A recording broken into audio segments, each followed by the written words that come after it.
नमस्कार, good morning, सुप्रभात मेरे शेरनियों। एसके स्टडी पॉइंट परिवार में आप सभी को दिल खोल के स्वागत करते हैं और आशा करते हैं कि आप लोग स्वस्थ होंगे। आज जो बात कर रहे हैं वो फिजिक्स का सेकंड चैप्टर है जिसका नाम मानव नेत्र तथा रंग बिरंगे संसार है। हमने पहला चैप्टर भौतिक विज्ञान का देखा था जिसका नाम प्रकाश का परावर्तन एवं अपवर्तन था, जो हमने ऑब्जेक्टिव माध्यम से पढ़ा था। ऑब्जेक्टिव माध्यम से हमने पढ़ा था और आप लोगों ने बहुत सपोर्ट किया था और बहुत प्यार दिया था।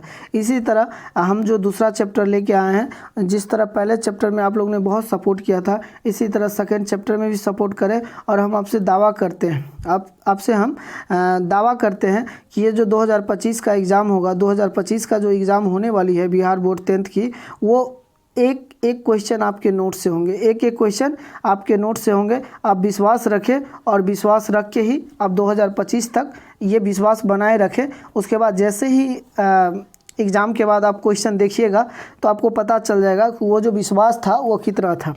तो देखिए, मेरा जो चैनल का नाम है, क्या नाम है आपको पता है कि एसके स्टडी पॉइंट। अगर आप लोग चाहते हैं कि एसके स्टडी पॉइंट परिवार से जुड़े रहें तो इस चैनल को सब्सक्राइब कर लें और वीडियो वास्तविक में अच्छा लगे तो आप ज़रूर लाइक करें। तो देखिए, एक ऊर्जावानी मतलब ऊर्जा का लाइन से शुरू करते हैं जो आपको क्लास के लास्ट तक ऊर्जावान बनाए रखे। कहा जाता है कि आत्मा को छूने के लिए तुझे उड़ना होगा, कि अगर आत्मा को आपको छूना है तो आपको उड़ना पड़ेगा। ऐ दोस्त, हार मत मान, क्योंकि तुझे और पढ़ना होगा। क्योंकि आपको पता है कि पढ़ने के अलावा इस संसार में कुछ नहीं है।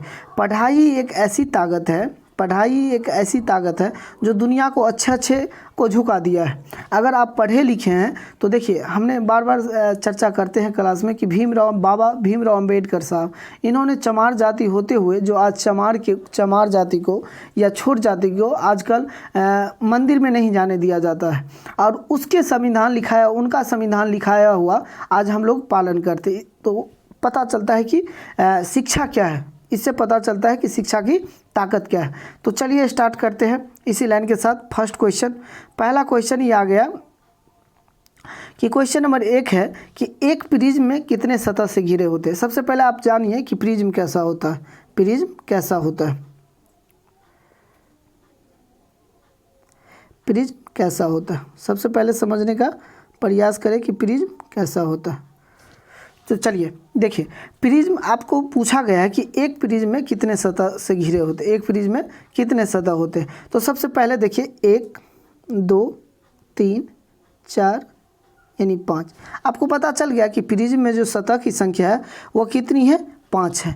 और इसमें एक क्वेश्चन और पूछ लिया जाता है कि बताइए इसमें त्रिभुज की संख्या कितनी होती है, इसमें त्रिभुज की संख्या कितनी होती है और आयत की संख्या कितनी होती है। तो सबसे पहले समझने का प्रयास कीजिए कि त्रिभुज की संख्या कितनी होती है।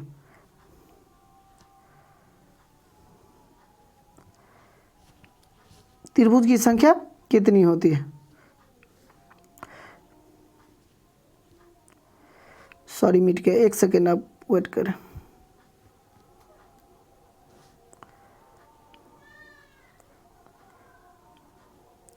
हमने क्या बताया, ये जो प्रिज्म है, क्या है, प्रिज्म है 1 2 3 4 और 5। अगर सतह की बात किया जाए तो इसमें कितनी सतह है, 5 सतह। अगर आपसे कभी कभी पूछ लिया जाता है कि बताइए एक प्रिज्म में त्रिभुज की संख्या कितनी है या एक प्रिज्म में आयत की संख्या कितनी है, तो समझने का प्रयास करें कि देखिए त्रिभुज की संख्या कितनी है। एक त्रिभुज तो ये हो गया, ये त्रिभुज, एक त्रिभुज तो ये हो गया, और एक त्रिभुज कौन है, ये, यानी त्रिभुज की संख्या कितनी है, 2।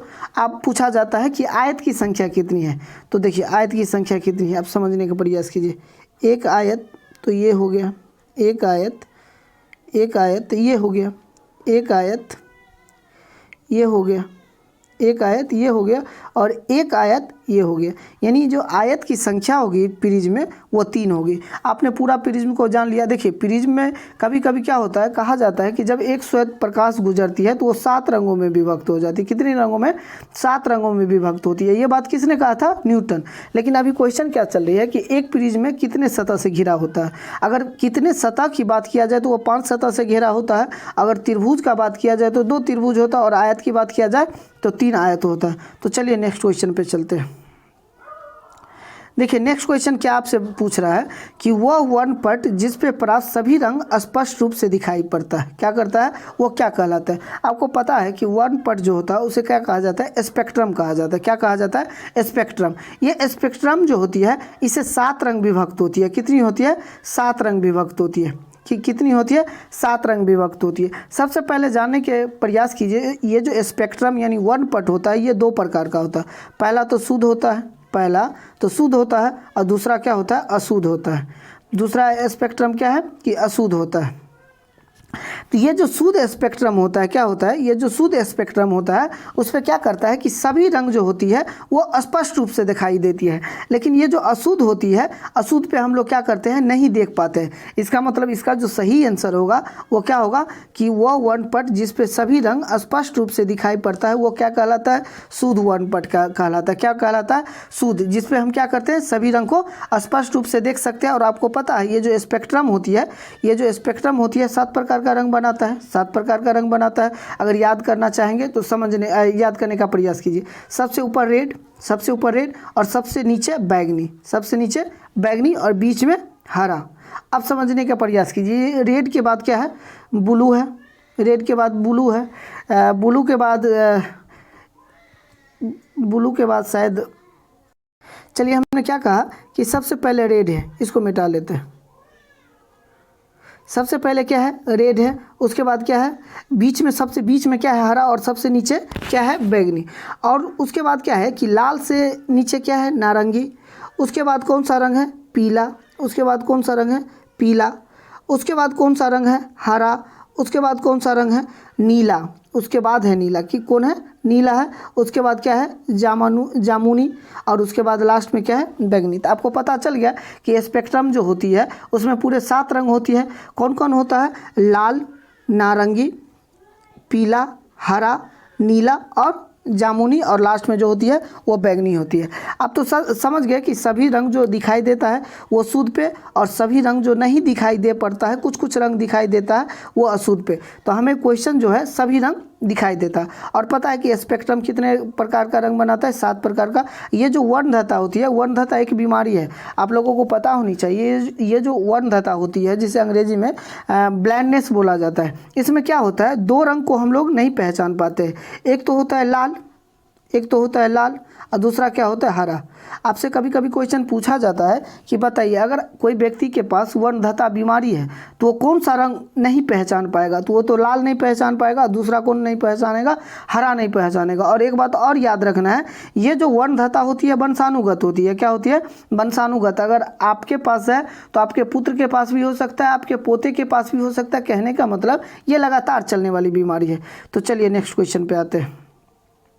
नेक्स्ट क्वेश्चन क्या है कि खतरे के निशान के रूप में किस रंग का प्रयोग किया जाता है। आपको पता है कि ये जो लाल रंग होती है, क्या होती है, लाल रंग जो होती है इसका तरंग दैर्घ्य क्या होती है, सबसे अधिक होती है। लाल रंग का तरंग दैर्घ्य क्या होता है, सबसे अधिक होता है। और ये कितना तरंग दैर्घ्य होता है आप लोगों को पता होनी चाहिए, 7900, 7900 कितना होती है, 7900। और तरंग दैर्घ्य का जो ऐसा मात्रक होता है, स्ट्रंग होता है। क्या होता है, एक्स्ट्रंग होता है। तो आप लोगों को पता होनी चाहिए 7900। देखिए खतरे के निशान में कभी कभी ट्रेन के गुमती के पास आप जाते होंगे तो लाल रंग का प्रयोग करता है। क्यों, क्योंकि इसका तरंग दैर्घ्य सबसे अधिक होता है और इसका जो विचलन क्षमता होती है सबसे कम होती है। ये जो चल के जाएगी, ताकि मान लीजिए कहीं कुआसा लगा हुआ है, अगर इसका तरंग दैर्घ्य कम रहता तो ये तो आगे तक नहीं जा पाती, ये तो लाइट आगे तक नहीं जा पाती। अगर आगे तक नहीं जा पाती तो इससे क्या होता कि घटना होने की संभावना ज़्यादा बनती है। इसीलिए ये जो खतरे के निशान होती है इसमें लाल रंग का प्रयोग करता है, क्योंकि सबसे अधिक तरंग दैर्घ्य लाल रंग का ही होता है। और कितना होता है, 79। और सबसे कम बात किया जाए, सबसे कम बात किया जाए तो वो कौन सा रंग कलर होता है, सॉरी कौन सा कलर होता है, वो बैगनी होता है। कि क्या कौन होता है, बैगनी, जिसका जो इसका जो मतलब तरंग दैर्घ्य का मान होता है वो कितना स्ट्रंग होता है, 4000 होता है। कितना होता है, 4000। आप लोग नोट करके लिखते चलिएगा। तो इसका मतलब खतरे के जो निशान के रूप में प्रयोग किया जाता है वो लाल रंग, कौन सा, लाल रंग। इसका आंसर जो होगा लाल होगा।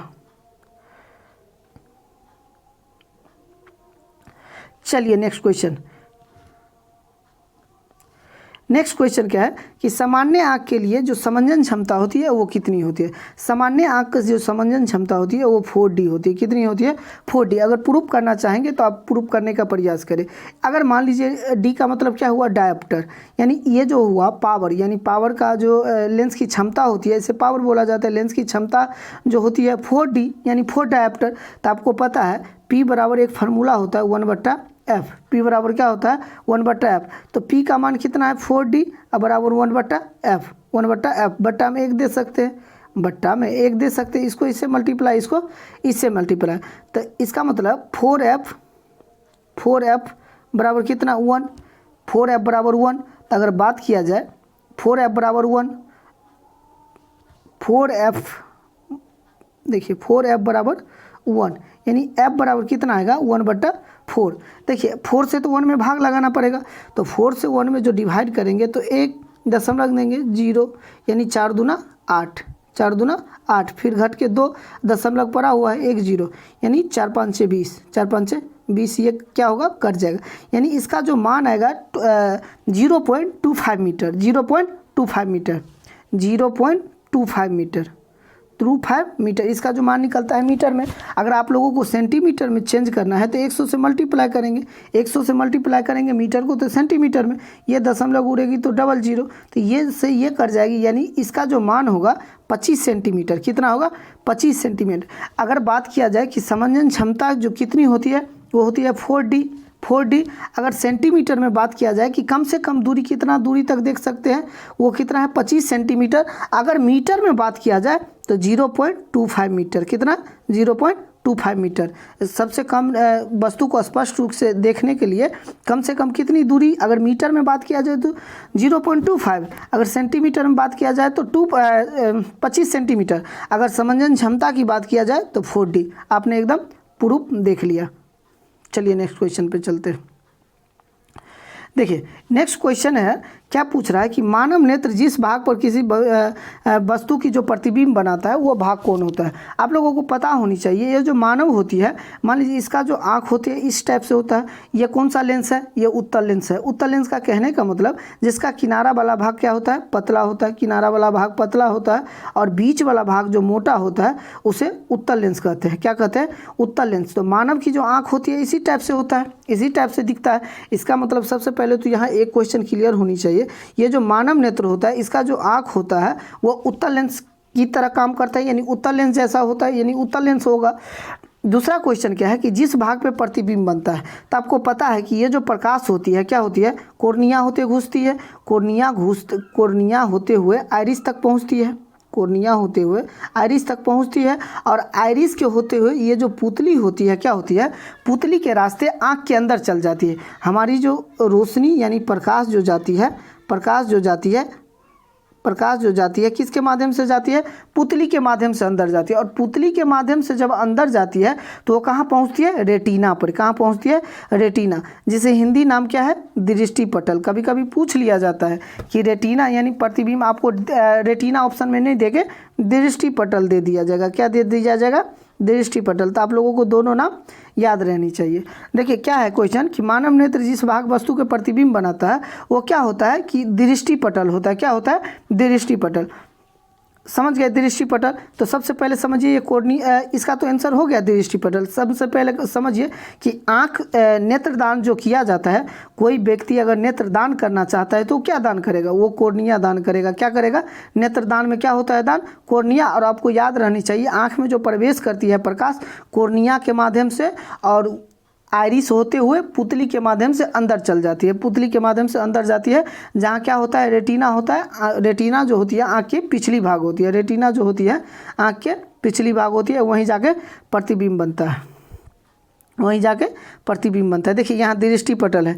दृष्टि पटल का ही क्या नाम है? रेटिना। दृष्टि पटल के क्या ही नाम है? रेटिना। तो यानी मानव का जो प्रतिबिंब बनता है कहाँ बनता है? दृष्टि पटल यानी रेटिना पर। परितरिका काम क्या है? ये जो परितरिका होती है पुतली को नियंत्रित करती है। क्या करती है? पुतली को नियंत्रित करती है। परितरिका का काम क्या है? पुतली को नियंत्रण करना। ये जो परितरिका है, अगर इसका आप इंट्रोडक्शन क्लास नहीं देखे हैं तो आप जाके देख ले, प्लेलिस्ट में होगा, क्योंकि उसमें बहुत अच्छी तरीका जो मानव नेत्र है उसको इमेज ला के इमेज पे समझाया गया है, आपको समझ में आ जाएगा कि पुतली कौन सा है, परितरिका कौन सा है, दृष्टि पटल क्या है, बाहरी आँख क्या है और अंदरूनी आँख क्या है, तो ये सब जानकारी मिल जाएगी। ये जो पुतली होती है, पुतली को कंट्रोल कौन करता है, परितरिका। ये जो पुतली होती है, ये पुतली होते हुए प्रकाश क्या करता है, प्रकाश आँख के अंदर जाता है। प्रकाश जो होती है आँख के जो अंदर जाएगी वो किसके रास्ते जाती है, पुतली के रास्ते जाती है। किसके रास्ते जाती है, पुतली के रास्ते। तो बताइए आप लोगों को वीडियो कैसा लगा। अगर अच्छा लगा तो ज़रूर वीडियो को लाइक करें, चैनल को सब्सक्राइब करें और आप लोग ज़रूर कमेंट में बताएं कि ये जो एक क्वेश्चन आप लोगों के लिए पूछा जाता है, जो कमेंट में आप ज़रूर दें। ये जो मानव नेत्र हम लोग जो पढ़ रहे हैं, मानव नेत्र तथा रंग बिरंगे संसार, तो बताइए मानव नेत्र की जो व्यास होती है, मानव नेत्र की जो व्यास होती है, कहने का मतलब इसका जो लंबाई चौड़ाई होगी, व्यास होगी, वो कितना है। आप ज़रूर अगर जानते हैं व्यास, मानव नेत्र की व्यास कितनी होगी, आँख की जो होती है चौड़ाई लंबाई कितनी होगी, ज़रूर कमेंट बॉक्स में बताएं। अगर जो डिटेल्स में जान रहे हैं वो डिटेल्स में भी बताने का प्रयास करें। अगर आप कोई बच्चा डिटेल्स में बताते हैं तो हमें बहुत अच्छी लगेगी, क्योंकि आपके पास जानकारी है। तो सबसे पहले बताएं कि एक क्वेश्चन है जो कमेंट बॉक्स में ज़रूर करें। तो चलिए तब तक के लिए all the best. Next video में आप लोगों के साथ मिलते हैं। आपका दिन शुभ हो।